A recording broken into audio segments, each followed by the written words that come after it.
ఆదిత్య ఎల్-1 ప్రయోగం ఇస్రోలో ఒక మైలురాయిగా మిగిలిపోతుంది అని చాలామంది ప్రముఖులు అంటున్నారు. ఇది ఎంతవరకు నిజమంటారు? అంటే దీన్ని ఛేదించడానికి మన శాస్త్రవేత్తలు ఎంత కష్టపడ్డారు? ఒకటండి.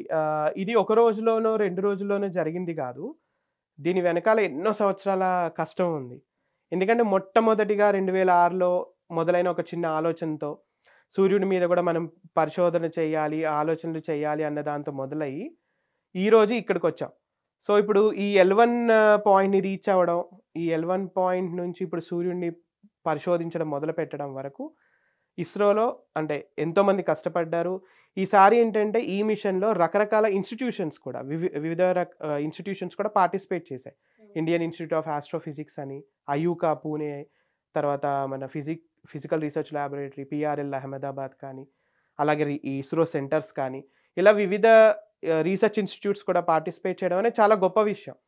సో, ఇందులో అందరి అంటే మొత్తం దేశానికి సంబంధించిన ప్రజలకు సంబంధించిన విషయం. అయినప్పటికీ శాస్త్రవేత్తలు ఎంతో కష్టపడ్డారు. సో, ముందు అనుకున్న ఒక చిన్న పరిశోధనని కాస్త సూర్యుడిని మనం ఖచ్చితంగా దగ్గరగా ఇంకా వీలైనంత దగ్గరగా ఉండి పరిశోధించాలి అని చెప్పి దాన్ని తీసుకెళ్ళి ఎల్-1 దగ్గర సక్సెస్‌ఫుల్‌గా పెట్టడం. వచ్చే 5 సంవత్సరాల పాటు గూడా అంటే దీని లైఫ్ టైమ్ అది అటు ఇటుగా 5 సంవత్సరాలు. సో, 5 సంవత్సరాలు గూడా డెడికేటెడ్‌గా దీన్ని సూర్యుడి పరిశోధనకి ఉంచడం అనేది చిన్న విషయం కాదు. యాహ్! ఓకే. అంటే ఆదిత్య ఎల్-1 ఎప్పుడు స్టార్ట్ అయింది? దీని ఆలోచన ఎలా వచ్చింది? అంటే సూర్యుని దగ్గరికి ఎళ్లి పరిశోధన చేయడం అనేది పెద్ద టాస్క్. అసలు మన శాస్త్రవేత్తలు దీన్ని ఎలా ఆలోచించగలిగారు? ఎలా చేయాలి అనుకున్నారు? సో, అది కొంచెం చెప్పండి. యాహ్! అండి. సో, మనకేంటంటే దాదాపుగా మీరన్నారు ఎన్నో గ్రహాలున్నాయని. సో, మనకు దగ్గరగా ఉన్న చంద్రుడు కావచ్చు, మార్స్ కావచ్చు, తర్వాత ఇప్పుడు సూర్యుడు కావచ్చు. సో, సూర్యుడి మీద కూడా మనం ఖచ్చితంగా అప్పటికి నాసా కానివ్వండి, వేరే స్పేస్ ఏజెన్సీస్ మొదలుపెట్టాయి రీసెర్చ్ చేయడం. సో, ఇస్రో కూడా మన సూర్యుడి పైన ఖచ్చితంగా పరిశోధన మొదలుపెట్టాలి, పరిశోధించాలి. సూర్యుడుని పరిశోధించడం మనకెంతో ముఖ్యం అని తెలుసుకోవడం. అండ్ అప్పుడున్నటువంటి ప్రభుత్వం యొక్క సహకారంతో ముందుగా కొన్ని కోట్ల రూపాయల బడ్జెట్‌తో మొదలైంది ఈ ఆలోచన. ముందుగా భూమి నుంచి కొంచెం కొన్ని వందల కిలోమీటర్ల లో ఎర్త్ ఆర్బిట్‌లో దీన్ని ముందుగా పెట్టి, అక్కడి నుంచి మనం పరిశోధన మొదలుపెట్టాలి అని ఆలోచించారు. అలా మొదలైంది ఈ ఆలోచన 2006లో. ఆ తర్వాత 2008 కావచ్చు, తర్వాత మరిన్ని డెవలప్‌మెంట్స్ జరిగాయి. సో, 2019కొచ్చేసరికి ఈ ప్రాజెక్ట్ కంప్లీట్‌గా ఒక అబ్జర్వేటరీ లాగా మారింది. ముందుగా ఏదైతే ఉండిందో చిన్న ఆలోచన లో ఎర్త్ ఆర్బిట్‌లో ఉండిందో, అదిప్పుడు లగ్రేంజ్ పాయింట్ వైపుకి మనం పెట్టాలి ఈ ఎల్-1 మిషన్‌ని. అండ్ అక్కడైతే ఏంటి అంటే, మన భూమి యొక్క ఈ మాగ్నెటిక్ స్పియర్ ఏదైతే అంటే ఇన్‌ఫ్లూయెన్స్ చేసే స్పియర్ ఏదైతే ఉంటుందో, దాని నుంచి బయట వైపు ఉంటుందన్నమాట అది. సో, అయస్కాంత శక్తి అంటాం గదా! సో, దాని బయటుండడం వల్ల ఏంటంటే, నేరుగా సూర్యుడి నుంచి వచ్చేటువంటి తుఫాన్‌ని నేరుగా మనం పరిశోధన చేయొచ్చు. అదే భూమికి దగ్గరగా ఉంటే ఏమవుతుందంటే, భూమి యొక్క అయస్కాంత శక్తి దాన్ని రానివ్వదు భూమి లోపలికి. ప్రొటెక్ట్ చేస్తూ ఉంటుంది మనల్ని. సో, దానివల్ల దాన్ని పరిశోధించడానికి కుదరదు. అలాగే భూమి యొక్క అట్మాస్ఫియర్ ఏదైతే ఉందో మనకి, వాతావరణం ఏదైతే ఉందో, అది గూడా మనల్ని ఏంటంటే, ఈ భయంకరమైనటువంటి రేడియేషన్ నుంచి కాపాడుతూ ఉంది.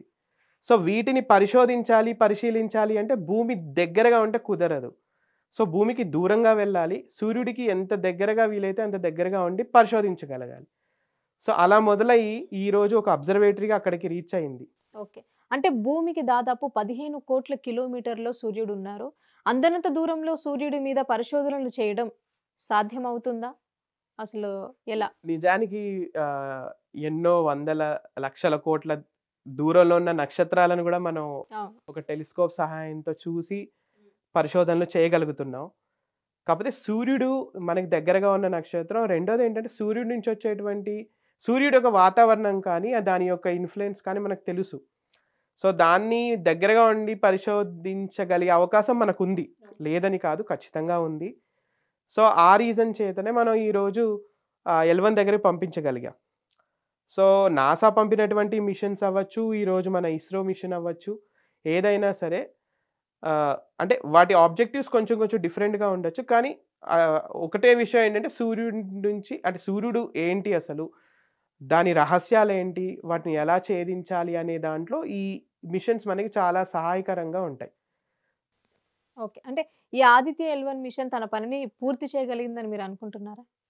మొదలైంది ఖచ్చితంగా. ఎందుకంటే సక్సెస్‌ఫుల్‌గా దాని ప్రతి స్టేజ్‌లో గూడా అది సక్సెస్‌ఫుల్‌గా అక్కడికి రీచ్ అయింది. నిన్న ఇంజెక్షన్ గూడా అయింది సక్సెస్‌ఫుల్‌గా. సో, ఈ వచ్చే 5 సంవత్సరాలు అది మనకి ఎంతో విలువైనటువంటి సమాచారం ఇస్తుంది అనే నమ్మకం నాకుంది. అది ఇంతకుముందు జరిగిన చంద్రయాన్-3 ల్యాండింగ్ అవ్వచ్చు. ఈరోజు ఐ మీన్ నిన్న జరిగినటువంటి ఇంజెక్షన్ అవ్వచ్చు. సో, ఈ వచ్చే 5 ఏళ్ళు సో, ఖచ్చితంగా అది మనకెంతో ఉపయోగకరమైనటువంటి అంటే అందరికి ఇది ఒక్క ఇండియన్స్‌కే కాదు. మన మొత్తం ప్రపంచానికి కరమైనటువంటి సమాచారాన్నయితే ఖచ్చితంగా ఇస్తుందన్న నమ్మకం సో, ఉంది. అందరికీ ఉంది. ఓకే.